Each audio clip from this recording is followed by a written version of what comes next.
Those who buy backup iron sights almost never use them, so they're an often overlooked sighting device.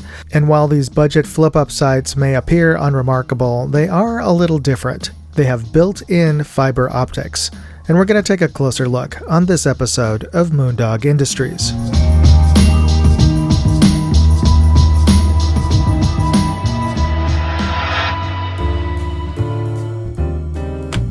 These are Feyachi fiber optic backup iron sights, and it comes in this nifty, useful, or somewhat useful plastic case, because you can use these later to keep your spare washers and screws. It's got the Feyachi logo, which looks suspiciously like a certain car brand you may know. If you happen to recognize this, please let me know in the comments. But otherwise, let's take a look at the insides here. These are the iron sights, and if they look pretty much like every other AR or A2 iron flip-up iron sights that you may have seen, I don't remember where they first were put on to ARs, whether they were in the SOCOM variants or if they were HK or whoever made these first. Let me know in the comments. I don't recall my memory now, but these are pretty standard. It has a big honkin' Feyachi logo on the front, but these mount onto the top of your rail. They are your Picatinny rail here, and it does come with an Allen key, so you just unscrew this, mount it on your rail like so, flat, and when you need them, you just push them up, and they're in position.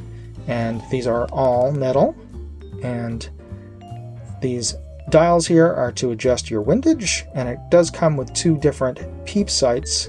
This is your standard CQB one for everything, I'd say about under 300 yards, and then you got your long range peep, smaller, with some gradated lines here, so you can identify how many adjustments you're making as far as windage. But this is your long range peep sight there, and the CQB or short range peep sight here has two green fiber optic dots there to help you line up and identify your front post, which is this one. And similarly, it lays flat. You mount this onto the front of your handguard, and then you just pop it up, and it is in place to be used. And this pin here is actually a button. You press that down, that unlocks it, so you can bring it down. And we'll mount this onto a rifle so you can see that a little more clearly. But the key thing here is this little fiber optic dot, this tiny little red dot, which you may not think that makes a big deal, but it does. Now, I'm a big proponent for having backup iron sights. I grew up, I learned how to shoot with iron sights. I'm very comfortable with them. So I'm a bit of a traditionalist that way, but I do prefer, and I strongly recommend these fiber optic ones over traditional non-fiber optic sights for this simple reason. If you are shooting at a silhouette target, well, the silhouette target is just basically this black shape. If you have your iron sights and you bring them to your silhouette, well, where is your front post now? But you can actually tell because it has that little red dot. If you didn't have the red dot, well, can you imagine trying to line up for scoring on a black silhouette? Good luck. But here, you can see it quite clearly because of that little fiber optic dot. So, very useful.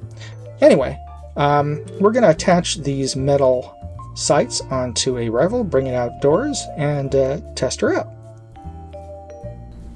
Installation is pretty straightforward. If you've ever installed flip-up iron sights, or any sights for that matter, you really just have to screw it onto your Picatinny rail and, Bob's your uncle. You've got it on. The only thing you really have to watch out for is that you're not putting it on backwards. And it's not like I know that from experience. Maybe. So next we're going to take it to the range, zero it out, and make sure it's all lined up properly.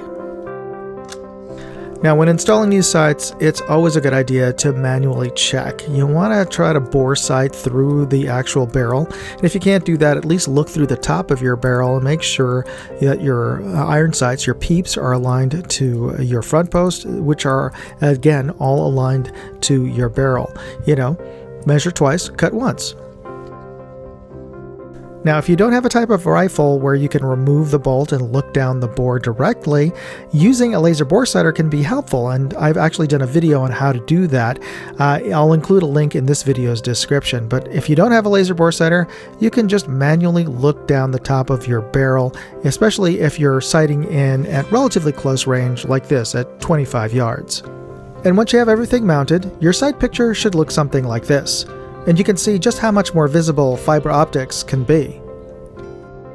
But of course, we still have to test it, and once you feel comfortable that you've bore sighted it as well as you can, take a shot and see where your bullet lands, and then make an adjustment. Now, I'm not going to stop with one shot because who knows, that might be a flyer, so I'm actually going to take 3 shots and we're going to get an average group.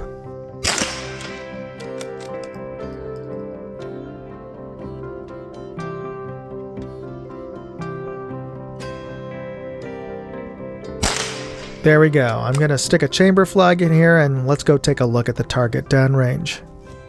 Alright, my initial sight in is at 25 yards, so let's see where the shots landed on the top right target. Now you can make fine adjustments here, but I don't want to zero it at 25 yards. I want to zero it at 50, so let's take it back a bit.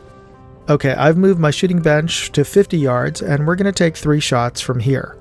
Now, because we are shooting for 50 yards, a further distance, I'm going to make some adjustments to the elevation to compensate. And this is an AR style front sight, so you can use an AR front sight tool, or even just a simple ballpoint pen to push down the locking pin and to rotate the gear to raise and lower your front sight post. Alright, since we're shooting from 50 yards, I really can't see those red corner bullseyes, so I'm going to aim for the center black bullseye now. And I'm going to take 3 shots, and we're going to see if my front adjustment was pretty good or not. Okay, mag out, and we'll put a chamber flag in and check our target. Hey, if you have a second, hit that like button and the subscribe button and the notification bell. It just takes a moment, and it's absolutely free to subscribe. Okay, now those shots are landing a little low and to the left of the center bullseye, but not bad. It's a decently tight group at 50 yards, and I can make fine adjustments at this point. I'll make adjustments in both windage and elevation until I get those shots landing right where I want them. So these iron sights work? What's the downside? Well, the biggest shortcoming I see is quite obvious. It's the big honkin' logo that's printed on both of them. They could have been so much more tasteful by just embossing them and toning them back rather than painting big white letters on the surface.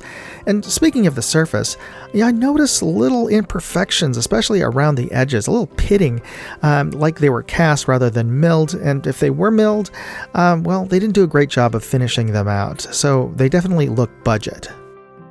So there you go, Feyachi fiber optic backup iron sights. For budget sights, they work quite well.